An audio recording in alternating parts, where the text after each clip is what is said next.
قبلہ مفتی صاحب سے سوال ہے، رسول اللہ صلی اللہ تعالی وسلم کے نور یا بشر ہونے کے بارے میں کون سا عقیدہ درست ہے؟ نبی پاک صلی اللہ علیہ وآلہ وسلم آپ بشر ہیں، اس پر تو کسی کا انکار نہیں ہے، اور ہمارے علماء نے لکھا ہے بشریت کا انکار کرنے والا دائرہ اسلام سے خارج ہو جاتا ہے۔ مسئلہ ہے نورانیت کا، بشریت کو تو ہم بھی مانتے ہیں۔ ہمارا یہ نظریہ ہے کہ آقا کریم صلی اللہ علیہ وسلم بشر محض نہیں ہیں بلکہ نوری بشر ہیں۔ کیا کہنے، آپ کو اللہ رب العزت نے یہ کمال بھی بدرجہ اتم عطا فرمایا ہے، یعنی اگر میں یوں کہوں کہ آپ نور بھی ہیں بیک وقت اور بشر بھی ہیں۔ بشر ایسے ہیں کہ کائنات میں آپ جیسا بشر کوئی نہیں، اور نور ایسے ہیں کہ کائنات میں آپ جیسا نور بھی کوئی نہیں ہے۔ لیکن یہاں پر نا مفتی احمد یار خان نعیمی رحمۃ اللہ علیہ آپ نے جو بات سمجھائی نا مجھے بہت اچھی لگی، میں آپ کو عرض کر دیتا ہوں۔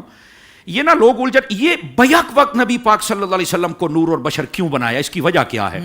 فرمایا ایک ہے خالق کا درجہ، ایک ہے مخلوق کا درجہ۔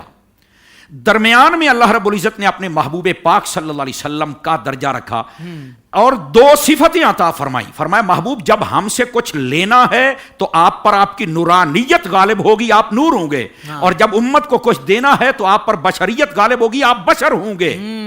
سمجھ آ رہی ہے میری بات کی؟ ہیں بشر، لیکن وہ جو انوار و تجلیات اللہ کی بارگاہ سے احکام کی صورت میں یا قرآن کی صورت میں ان کو اللہ رب العزت نے عطا کرنے کے لیے محبوب پاک صلی اللہ علیہ وسلم کو یہ درمیان میں وسیلہ بنایا۔ اب یہاں پر بھی لوگ کہتے ہیں اللہ ڈائریکٹ نہیں دے سکتا، مولانا آپ کیسی بات کر رہے ہیں؟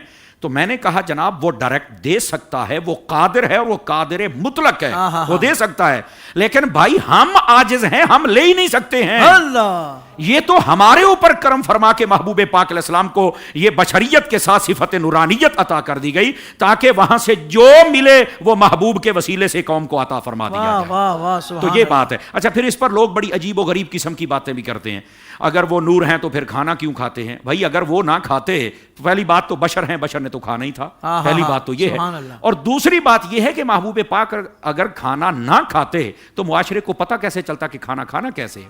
اور دوسری بات آپ سیاستہ پڑھ کے دیکھ لیں، یہ بھی موجود ہے، آقا کریم صلی اللہ علیہ وسلم کئی مہینے نہ کچھ کھاتے نہ پیتے اور آپ کا روزہ جاری رہتا، تو جب پوچھا جاتا تو آپ کہتے انا ابیت عند ربی یطعمنی ویسقینی، میں اپنے رب کے ہاں راتیں گزارتا ہوں، وہ مجھے کھلاتا بھی ہے پلاتا بھی ہے، مجھے یہاں کی ضرورت ہی نہیں پڑتی ہے۔ اللہ اکبر، سمجھ آ رہی ہے میری بات کی؟ اور نورانیت پر تو اگر مشکاہ شریف پڑھ لے تو ایک بہت پیاری بات موجود ہے، میں جلدی میں آپ کو عرض کر دیتا ہوں۔ نبی پاک علیہ السلام آپ کی خدمت کے اندر دو صحابی بیٹھے ہیں، حضرت اسید بن خدیر اور ایک صحابی اور تھے آپ کے پاس، تو انہوں نے کوئی مسائل پوچھے، بات کافی لمبی ہو گئی، بارش برسی، اندھیرا ہو گیا، اب رات تھی، گھر جانا تھا۔ نبی پاک کے ہاتھ میں ایک چھڑی تھی، آپ نے ایسے ہاتھ لگایا، ان کو دے دی، ان کے ہاتھ میں اس نے جلنا شروع کر دیا۔ تو میں نے کہا یہ نور خود نہیں ہے تو اگلی شے کو بھی نور بنا دیتے ہیں۔ اچھا پھر ان صحابیوں کا عقیدہ یہ مشکاہ شریف کے اندر ہے، آپ جب آگے گئے نا تو ایک کا گھر ادھر ایک کا ادھر، یہ نہیں کہ پہلے میں تمہیں چھوڑاتا ہوں پھر میں جاتا ہوں، انہوں نے وہاں سے ایک اور چھڑی ڈھونڈی، اس کو اس کے ساتھ لگایا تو اس نے بھی جلنا شروع کر دیا۔ اللہ سبحان اللہ۔ اور ویسے بھی قد جاءکم من اللہ نور و کتاب مبین، اگر اس کو آپ پڑھ لیں، دو تفسیروں کی بات میں کر دیتا ہوں، اور وہ یہ ہے تفسیر جلالین اٹھا لیں اور تفسیر ابن عباس اٹھا لیں۔ جلالین کا حوالہ اس لیے دیا کہ یہ تمام مکاتب فکر والے اپنے مدرسوں میں پڑھاتے ہیں، پر یہ آیت چھپانی نہیں چاہیے، یہ بھی قوم کو بتانا چاہیے۔ دوسری بات، تفسیر ابن عباس سب سے قدیم تفسیر ہے اور صحابی رسول کی لکھی ہوئی ہے، حضرت ابن عباس کی، ان کی جانب منسوب ہے۔